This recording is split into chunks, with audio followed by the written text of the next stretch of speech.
Hi folks, welcome to the Trig review. This is just a little review that I made for my students in PEI Canada before the Math SL exams. It's not an exhaustive list of the different sections and problem types, just some of the key concepts. If you want to make the most of this presentation, I recommend that you actually download the notes at the link below. You can do the work in advance and then work through the presentation and check your work. There are often a lot of different ways to solve a particular problem. If you have a different way that you've been taught, by all means, please do that. Okay, we'll start with triangle trigonometry. First of all, right-angled triangle trigonometry. So you need to know SOHCAHTOA, which is just a little mnemonic device for sine of an angle is opposite over hypotenuse, cosine's adjacent over hypotenuse, tangents opposite over adjacent, in right-angled triangle only. You should also know Pythagorean theorem, which hopefully everybody does very well by this point. I need to know different values of sine, cosine, and tangent, and you should know them at least for the following angles, 0 through 90. In terms of degrees, so in radian measured, 0 would still be 0. 30 degrees is pi over 6 radians, 45 is pi over 4, 60 degrees is pi over 3 radians, and 90 degrees is pi over 2 radians. Because pi radians is the same as 180 degrees. Okay, in terms of sine of theta, a sine of 0 is 0, or the square root of 0 over 2. The next one is going to be the square root of 1 over 2, or just 1 over 2. Next one, square root of 2 over 2. Then square root of 3 over 2. Then square root of 4 over 2, which is probably more easily written as the number 1. So there's a little trick for being able to write them out. For cosine, we just go in the opposite order. It goes from 1, and then root 3 over 2, root 2 over 2, root 1 over 2, which is just 1 over 2, and root 0 over 2, which is just 0. Tangent is sine over cosine. Okay, and I've got my sine and cosine values up top. So 0 divided by 1 is just 0. A half divided by root 3 over 2. If you rationalize the denominator, it's root 3 over 3. If you don't, it's just 1 over root 3. Next one is 1. Next one is root 3. And finally, we'd have 1 divided by 0. And we know we can't divide by 0, so that's undefined. Trigonometry that deals with non-right triangles or oblique triangles. So you've got sine law and cosine law. Sine law you're going to use when you know a pair, which means a side and its opposite angle. You can write it in different formats. Here we have an ideal way for finding sides, just because it's got the side on top. Here, ideal for finding angles, we put the angle on top. Okay, and this is also equal to side C over sine of angle C. I only wrote 2 of those pairs, because typically when you set it up in a problem, you're only going to use 2 pairs. Remember that when you use sine law to find an angle, you might end up with the ambiguous case, so you need to consider both an acute and an obtuse solution for your angle, and then just see if both of those are actually valid. Your GDC is only going to give you the acute solution. Cosine law, it's great for finding a third side when you know 2 sides and the included angle. So if I knew this was, 3, 2, and I had an angle here of 100 degrees, cosine law lets me find this side over here, the C. If you want to find sides, this is the ideal setup. Or it can be rearranged for finding angles when you know 3 sides. Okay, those are given in your formula booklet. Let's put some of this to use, but before we do that, we'll take a look at a couple of other little applications. Lines in 2D. If you've got a line that passes through the x-axis and forms some angle with the positive x-axis, its slope is given by the tangent of whatever that angle is. So here, I've got 30 degrees. That's the angle that this line is making with the positive x-axis. So the slope of that line is just tan of 30 degrees, which we know is root 3 over 3. Okay, just a little shortcut. You could have also set it up using slope and setting up a triangle. Triangle area. Okay, this is our standard formula. if you happen to know the height of the triangle, or if you have a right angle triangle, that automatically gives you the height. And then the general form is right here. Let's put that to use in this triangle. Here we really do have two sides and the included angle, and that's important. Where it says half AB sine C, the angle has to be between the two known sides. Okay, so that's a half, 7 times 12 times sine 120 degrees. Excuse me, teachers, I need your attendance within the next couple of minutes. We're having problems. Let's put this in our GDC. So we've got 0.5 times 7 times 12 times the sine of 120. Make sure that I'm in degree mode.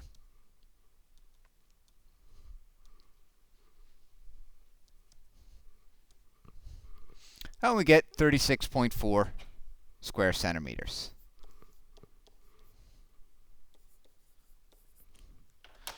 All right. Or we could have done this exactly. A equals a half times 7 times 12 times the sine of 120. Okay, the sine of 120 is going to be the same as the sine of 60 degrees, because it just ends up on the opposite side of the y-axis. It's got the same y value, or the same height. So this is going to be a half times 7 times 12 times square root of 3 over 2. So in exact terms, that would give us 21 root 3 centimeters squared. You'd want to be aware of a few properties involving circles, chords, tangents, sector areas, and segments. So here are a few little diagrams. If you've got a circle with the center, O, and you've got a chord, this is called the perpendicular bisector theorem. If some line segment goes through the center and forms a perpendicular angle with some chord, it automatically bisects that chord, so puts it into two equal parts, and we'd be looking at equal radii, of course, on the other side. So you end up with two identical triangles. Points of contact between tangents and radii. So if you've got a radius that meets a tangent, they automatically form a right angle. Okay? And that gives rise to this property. We've got radius and a tangent form a right angle. Okay? And you can have the identical thing happening on the other side. So where tangents meet, we end up with these two identical triangles, identical angles here, identical angles over here. Okay, and of course there's a shared side. So for the next little bit, I'm not going to really harp on the algebra of it. I think that you can probably work these out fairly easily. So if you want to go through this, just pause, work it through, and then check it out. For number one, we want to find the unknown, this x angle down here. So I can split this into a triangle like this. Okay, I know I've got a radius and a tangent. They're meeting at a right angle. So I can say, I know this is 6 centimeters and 10 centimeters. I could call this little angle in here y, and I know the opposite and the adjacent. So y is going to be the inverse tangent, or arctan, of 6 over 10, or 0.6. Gives me that y is 30.96 degrees in my GDC. And now I just double that for my x, because I'd have two identical triangles. So double it, that'll give us the full angle, which is 61.9 degrees. Next one requires a little bit of creative thought. Figure we've got AB is 1 centimeter right here. AC is 3 centimeters. Find the radius of the circle. All right, so here I could draw in a radius r. Then I'd have this triangle where this blue side from O to A is just going to be 1 less than r, because AB is r. AB is 1, rather. And this final side, that's 3.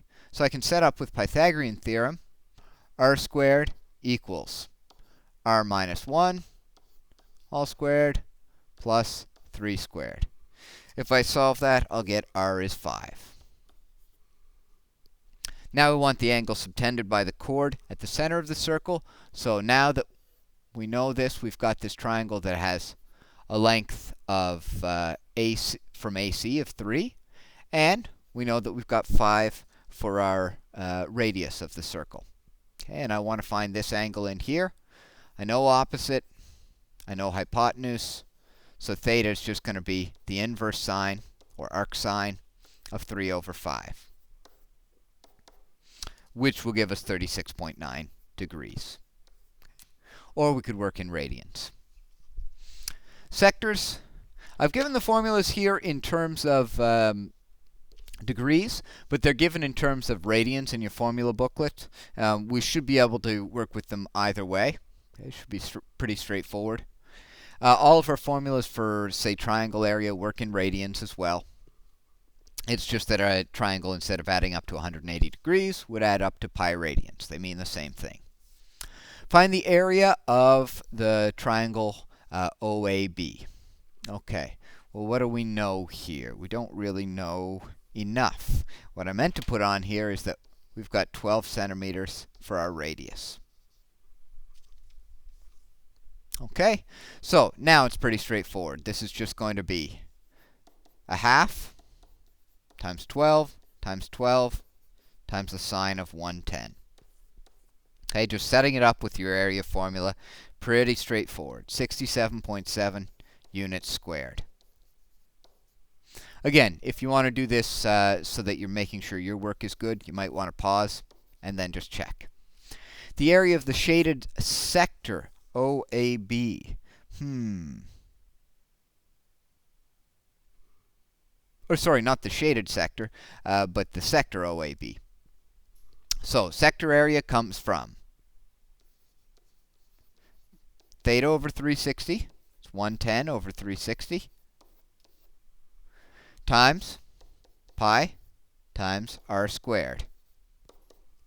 Okay, that gives us 138.2 units squared. The area of the shaded segment. So the shaded segment is just the whole sector area minus the area of the triangle. So for part C, that's all we'd need to do. Our 138.2 minus our 67.7 would give us 70.5 units squared.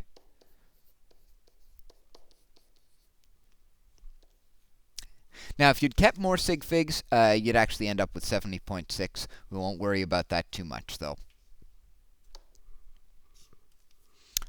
All right, this is sort of your basic trigonometric applications here for triangles. So we've got 3 sides in this first triangle, and we want to find an angle. This is an ideal case for cosine law. And we really want to have the arrangement that has cos x out front. So it's the 2 sides that are next to the angle you're interested in that you're going to add their squares and subtract the square of the opposite side. Okay, all over 2 by the sides that it touches. Work that out and then do inverse cosine. You're going to get 44.4 degrees. All right, the next one. You might be asking yourself, do I use cosine law or sine law here? Well, since you don't know a pair, you don't know an angle and its opposite side, we're going to be looking at cosine law. You can also tell that we're using cosine law because we've got 2 sides and the included angle, the angle between them. So x squared is going to be 10 squared plus 7 squared minus 2 by 10 by 7 by cos 45. We could actually do this exactly, but if you do it in your GDC, you're going to get x squared is about 50, and x is the square root of 50, or about 7.07. Okay, and exactly it'll be root 50 or 5 root 2. Last one. Here we do actually know a pair. So I'm going to set this up So that my unknowns on top, okay, sine of x divided by 21, its opposite side, equals sine 23 over its opposite side. Isolate sine x.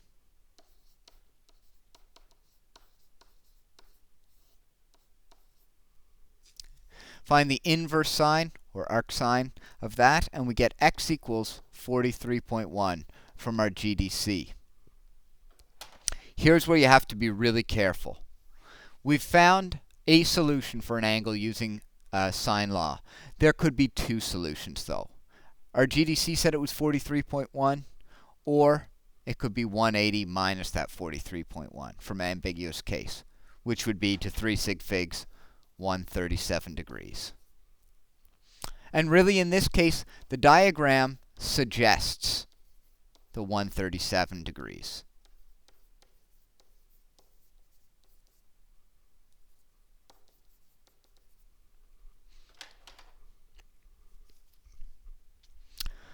Okay, radian measure. You should know that your calculator is going to default to radian measure. So when you're doing at the start of your exam, you're resetting your calculator memory. Now you're in radians. Pi radians is 180 degrees. Your basic graphs, these are periodic graphs, so they continue on forever in both directions. But you should know some properties about them. A full cycle of your basic sine graph, if we, quote, start at 0, then a full cycle is going to take 2 pi units on the x-axis, which would correspond to 360 degrees, or a full revolution on your unit circle. Cos x, same thing. It starts high, but it takes 2 pi units to do a full cycle. These are the basic graphs, and again, they keep on going forever in both directions. Properties you should know. First of all, amplitude on your basic graph is 1. It's half the vertical distance traveled by the graph. So this goes from a max of 1 down to a min of negative 1. This one, max of 1, min of negative 1. The principal axis is the x-axis on your basic graph. That means the horizontal line that the middle of your sine graph or cosine graph is going through. Your basic period is 2 pi, or 360 degrees. Your basic sine graph starts in the middle, or on the principal axis, then goes up, and then down, and then up. Your basic cosine graph starts high, which for your basic graph would be up at a y value of 1, goes down, and then back up.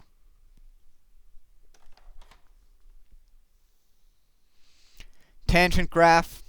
Okay, we know that tan is the same as sine x over cos x. So tan is going to be undefined wherever cos x is 0, which means at pi over 2, at 3 pi over 2, etc.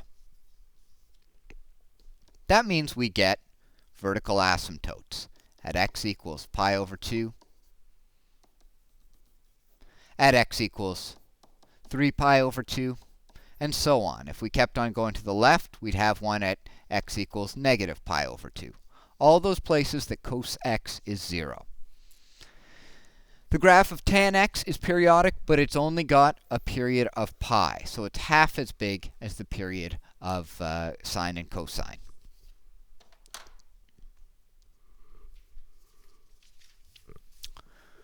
So what does that mean if we want to model with sine and cosine graphs? Well, there are different parameters we can use to change what these graphs look like. We can stretch them, we can translate them, we can reflect them. So I've given these basic forms of y equals a sine b x minus c plus d, and same thing with cosine. The letters that I chose are completely arbitrary, so the IB may use different letters, or they might use the same ones on a given question. What do each of these letters do? Well, first of all, the a value controls the amplitude. Really, absolute value of a is amplitude. We only talk in terms of positive numbers for the amplitude. It can be found by taking the difference between the max and min, then dividing by 2. It also controls reflections through the x-axis, just like if you have a function that's got a negative in front of it, you're talking about an x-axis reflection. Some of our basic properties of functions or function rules that we looked at in topic 2. This is going to hold true for a sine graph. So there's the start of y equals sine x. If instead I wanted to graph y equals negative sine x, that's going to produce an x-axis reflection. So everything that was above is now below and vice versa. The b value controls the period, but it isn't the period. If b is 1, then you have a default period of 2 pi. Okay? So we can say that generally the period of a graph is 2 pi over b. And that would give us a period of 2 pi if you put in 1 for b. And if you're looking for what the b value is and you know the period, this can just be rearranged and solved for b so that you get b equals 2 pi over the period. The c value, okay, it's in with the x. We know that that controls our translation to the left and right, or horizontal translation, sometimes called phase shift when we're talking about these periodic graphs. So the graph of y equals cos x minus pi over 4 will be a cosine graph that shifted pi over 4 units. And since it's minus pi over 4, we're going to the right. If it had been plus, we'd be going to the left. So instead of having this as my basic starting point, up to 2 pi, now I'm going to be starting pi over 4 over. Now starting is a relative term here, because these graphs continue forever and ever in both directions. So this would be my y equals cos x minus pi over 4. And our top position, our max, would occur at pi over 4, and then at 2 1/4 pi over 4, or 9 pi over 4. Okay? But again, keeps going forever and ever in both directions. The graph of y equals sine x plus pi. That's going to be a sine graph that shifted pi units. And since it's a plus pi, we're moving it to the left. Okay, so the original y equals sine x graph looks like this. That's a little too rough a sketch. Now I'm going to move it over pi units. So this was 2 pi. Now it's going to be moved over here. Okay, everything gets shifted over pi units. And it looks like this. Notice how sometimes it's tough to tell exactly what transformation's been performed, because different transformations can lead to the exact same graph. What I graphed here of y equals sine x plus pi would be the same as flipping my original blue graph in the x-axis. D value controls the vertical shift and the location of the principal axis, and the principal axis is just that horizontal line that moves through the middle of a sine or cosine graph. In the default graph, it's the x-axis, or the line y equals 0. It's halfway between the max and min values of the graph. So if you want to find the d value, it's really just the average of your max and min.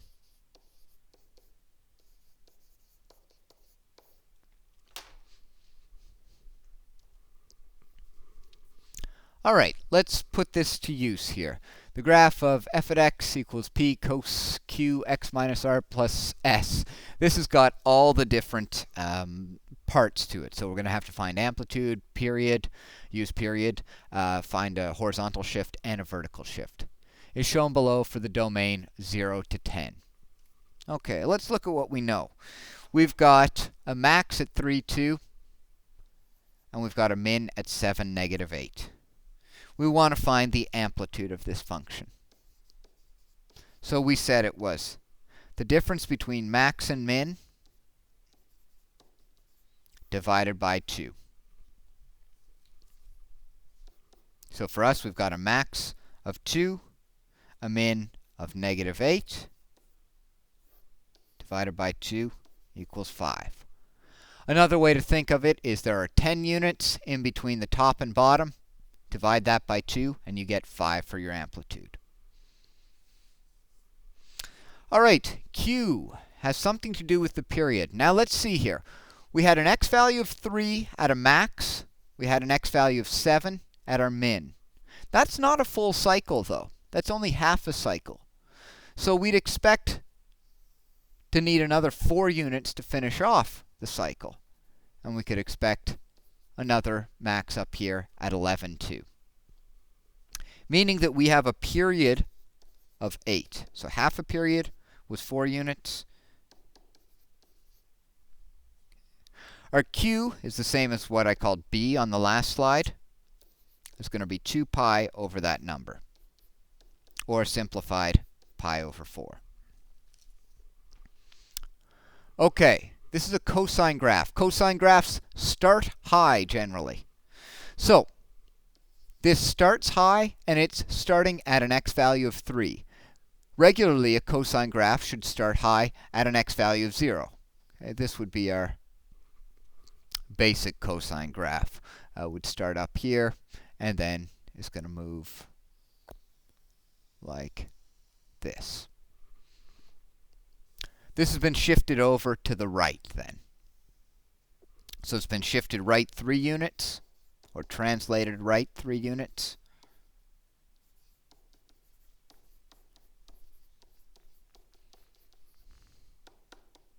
So our R value must be 3. Finally, principal axis.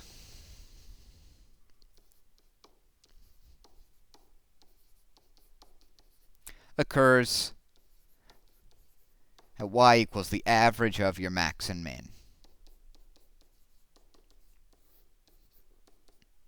Okay, so for us, that would be 2 plus -8 all over 2. Be -6 over 2 or -3. Meaning that really what we have now is an equation that says y equals 5 cos pi over 4 x minus 3, close brackets again, minus 3. I wonder if that will actually give us something that looks like our graph over here. Let's double check with the GDC. And on a paper 2, you always can actually double check these.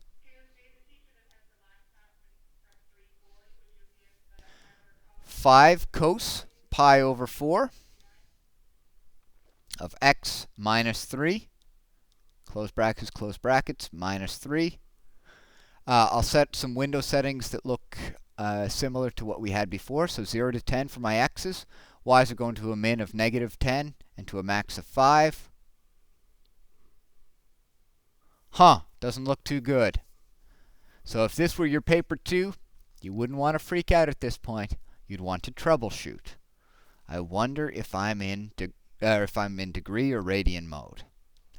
There's the problem. Ooh, that looks very similar to what we have in our picture. All right, hence find all solutions to the equation f at x equals -6. Let's assume that this is going to be a paper 2 question.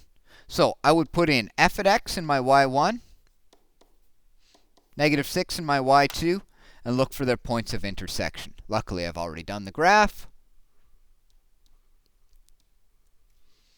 Points of intersection. So there's definitely a point of intersection at x equals 5.82. And you might want to sketch a little graph to show your method. Looks like there's another point of intersection. Second curve, I'll have to go over closer to it. 8.18. Now, you might want to zoom in and figure out whether there's one last one. It looks like there might be over to the left. First curve, second curve, somewhere around 0. And indeed, there's a point of intersection at 0.18. We could have also reasoned that out because there's a point of intersection at 8.18, and that should occur periodically every 8 units. Oh, they love these types of questions. The equation f at x equals k has exactly one solution. Write down the two possible values of k. So think about what we just did in that question where we were solving graphically. We found 3 points of intersection for where we had -6 for our y value.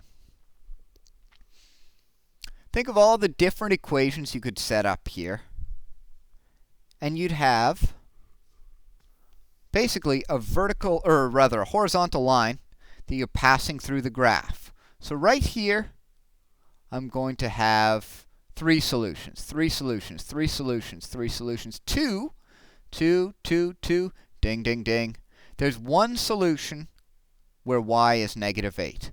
Wonder if that occurs anywhere else. 3 solutions, 3 solutions, 3 solutions, 3 solutions, 2 solutions, 2 solutions, 1. That also occurs where y has a value of 2. So the two possible k values that get exactly one solution are k equals -8 and k equals 2.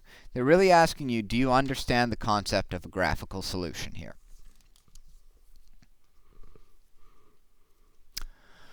All right, trig equations. Working knowledge of trig ratios from 0 to 360 is required. If you know the values of the table on page 1, then the unit circle should be pretty straightforward. Okay, so let's solve this one.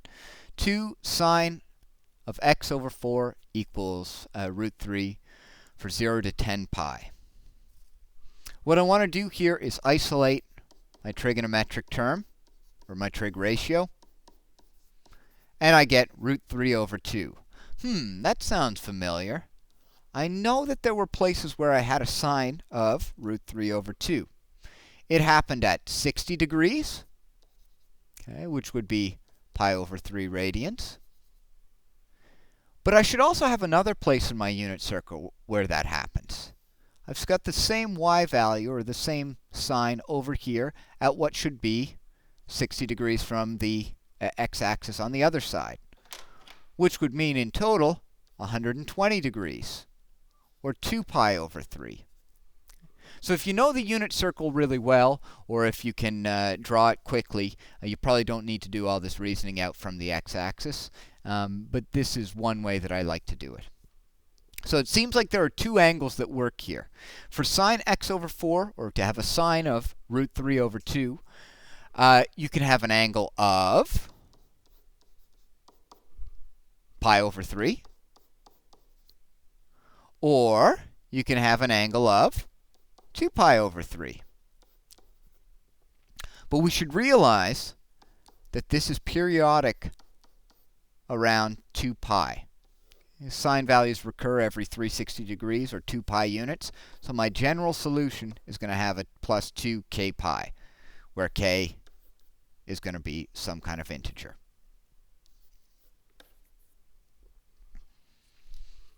Okay, if we solve this, let's just times both sides by 4. We get 4 pi over 3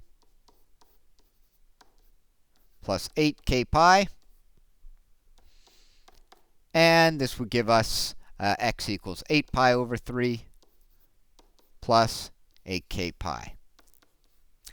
Looking carefully at the domain, I think about which of my solutions are going to work. So obviously 4 pi over 3 is going to work. Also 8 pi over 3.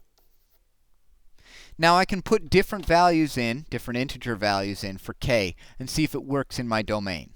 So say I put in 1 for k here. This would be 4 pi over 3 plus 8 pi. Or, in other words, 28 pi over 3. That's still okay. That's still between 0 and 10 pi.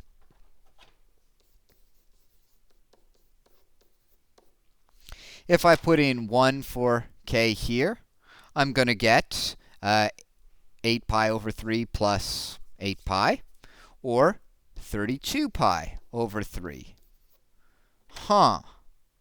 That is outside of my domain here. So now our values are getting too big. If I put in negative values for k, it's going to be too small. On the left-hand side, it's going to be smaller than 0. So this would be our full solution set with the given domain. These here would be our general solutions, and that should be 8k. Some people use n.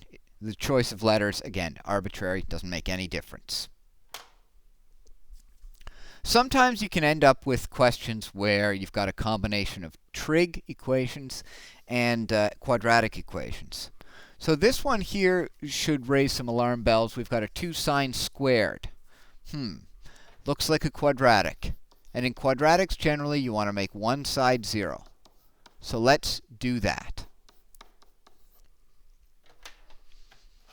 Now think about if you had had 2n squared minus n minus 1 equals 0. You'd know that you'd need to factor this, and you could figure out how to factor it. Okay, this will be a minus 1 and a plus 1. By the same token, you can factor this expression over here. It would become 2 sine x and a sine x, because the only way to times to sine squared would be a sine x times a sine x. All right, and we'd have our minus 1 over here, and we'd have our plus 1 over here.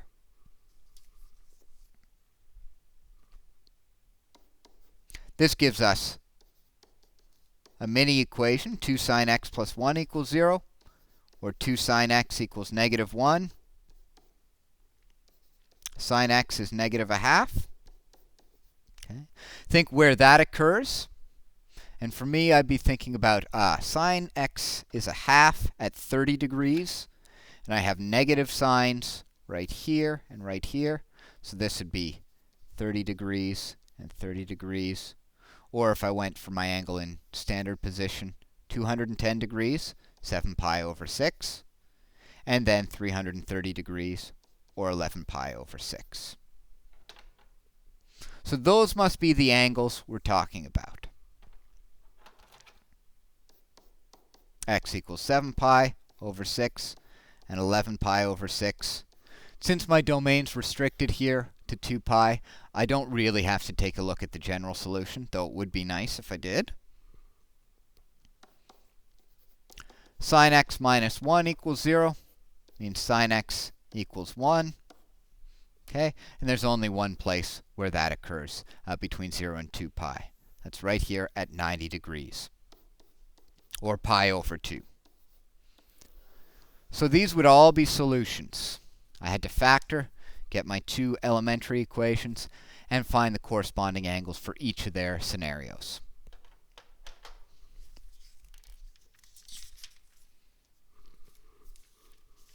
Okay, you have a bunch of trig identities that appear in your formula booklet, and they can be rearranged. So we talked about how tan theta is the same as sine theta over cos theta. We have this lovely and romantic one here. If I were sine squared theta and you were cosine squared theta, together we'd be 1. Oh, isn't that a beautiful sentiment? Double angle formulae. Okay, we've got sine 2 theta equals 2 sine theta cos theta. You can just read these. And then different versions for cos of 2 theta.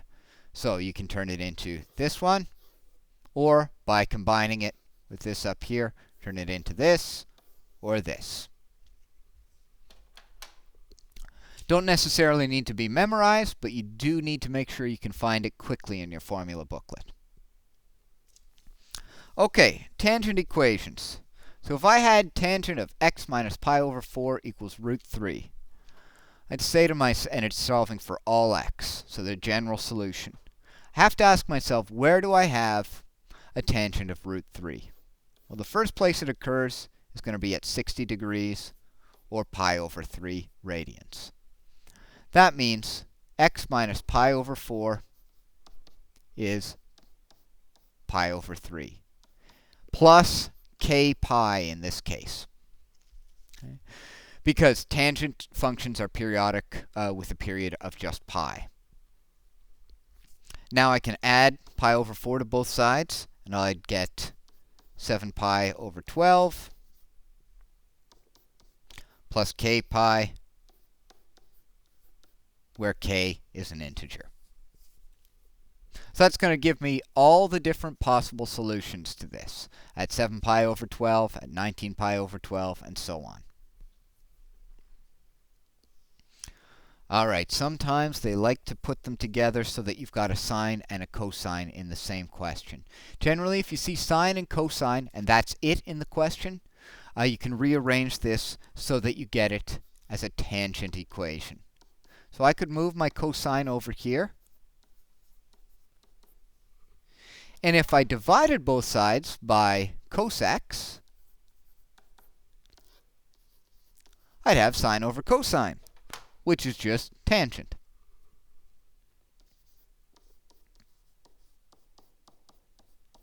Equals negative root 3.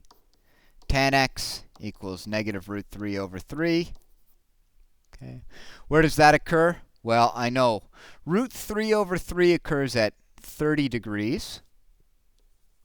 I'm thinking all are positive here, only sine is positive here, only tangent's positive here, only cosine's positive here. So I'm going to have this reference angle of 30 degrees in my second quadrant, okay, which would be 5 pi over 6 as my angle in standard position for that. And I'm also going to have a reference angle of 30 degrees over here, and we'd be talking about 11 pi over 6. Alternately, I could have just looked at the general solution using that first one. So I could say x equals 5 pi over 6 plus k pi. Okay. For this given domain, that would give me solutions of 5 pi over 6, and the same thing plus another pi, or 11 pi over 6. So either straight from these two places in the unit circle, or the general solution, and just making sure I've considered all cases within the domain. Last one. Here's where it gets pretty fun, and I think this one is actually from an old IB exam. So we've got cos 2x minus 3 cos x minus 3 minus cos squared x equals sine squared x. Solve this from 0 to 2 pi. Wow. Okay, the only thing I really notice here is that cos x is probably going to have to make an appearance somewhere. Everything else I could rewrite in another way. So cos squared, I could use one of my identities. Cos 2x, I can use one of my identities. But the cos x is going to have to stay. Let's see if I can express this all in terms of cosines. So I can turn cos 2x into 2 cos squared x minus 1. Let's do that.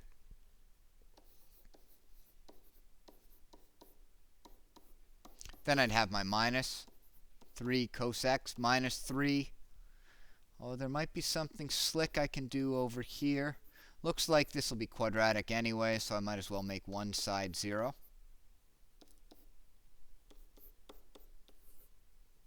Okay. There are a lot of ways that you can deal with this sine squared on the other side. I kind of like this way because I end up with 2 cos squared x minus 1 minus 3 cos x minus 3 minus, if I factor out the negative from these two, I get cos squared x plus sine squared x. Oh, and we know that that's 1. So rewrite minus 1 minus 3 cos x minus 3 minus 1 equals 0. Alternately, right from the start, you could have turned this sine squared into 1 minus cos squared x.